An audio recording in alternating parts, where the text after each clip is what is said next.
তেলেঙ্গানা মন্দির নামে তেলেঙ্গানা মন্দির, এটা বর্ণ মন্দির নামেও ফেমাস।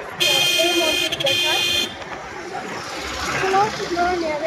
দেখা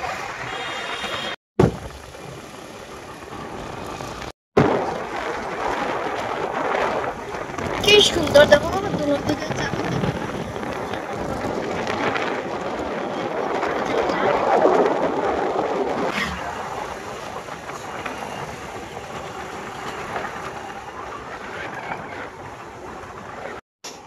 বন্ধুগণ। দেখো আমি স্কুটির থেকে নামে গেছি আর সামনে চা পাতা, তার চা পাতারে ধরতে পারলাম। মেশরে কইছে এক দুইটা চা পাতা নেই, সেও নাই বাগানো, কিন্তু দেয় না। বন্ধুগণ আমরা আই গেছি গন্ঠি মন্দিরও। তো যেহেতু তোমরা কইছি এটা ফেমাস গন্ঠি মন্দির নামে, কারণ এখানে দেখতে পারবা যাওয়ার পরে হাজার হাজার গন্ঠি বান্ধানো আছে। আর সব দোকানে দোকানে এখানে দেখো ছোট ছোট বড় বড় যেরকম সাইজের লাগে, যার যেরকম লাগে এখানে ঘন্টি বাঁধানো আছে। তো চলো যাই ভিতরে, তোমরা দেখাই। আমি তোমরা ভুল কইছি যে হাজার হাজার ঘন্টি, কেন মানে হাজারের উপরে ঘন্টি হইব। অনেক ঘন্টি ফালানি হয়েছে, মানে রাখার জায়গা নাই। তোমরা দেখাই আমি এই যে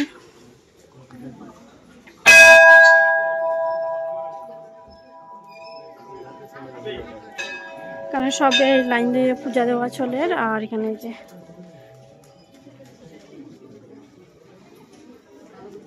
দেখো এখানে ধাগা বান্ধা হয়। তারপরে তোমরা দেখাই এই যে এখানে শুরু হয়েছে ঘন্টি। দেখো যার যে জায়গাতে ইচ্ছা বান্ধে।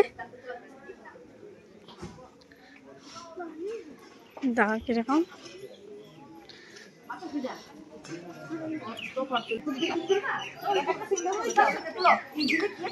আর এখানে যে পূজা চলে।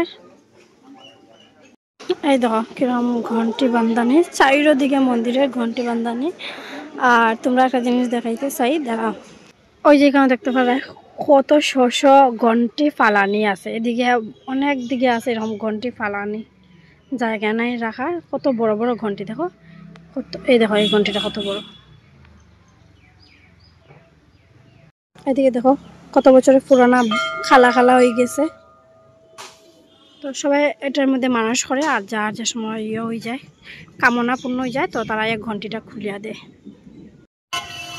এখানে দেখো কত ঘন্টি ফালানি, আর সব এটা নাম পিতল না কাঁসার কয় না, এটা বুঝতে পারে কত ঘন্টি কেন। দেখো ঘন্টি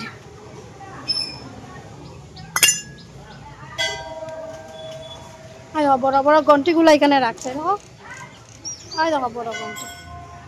আর মন্দিরটা দেখো ঘন্টি আকারে বানানি।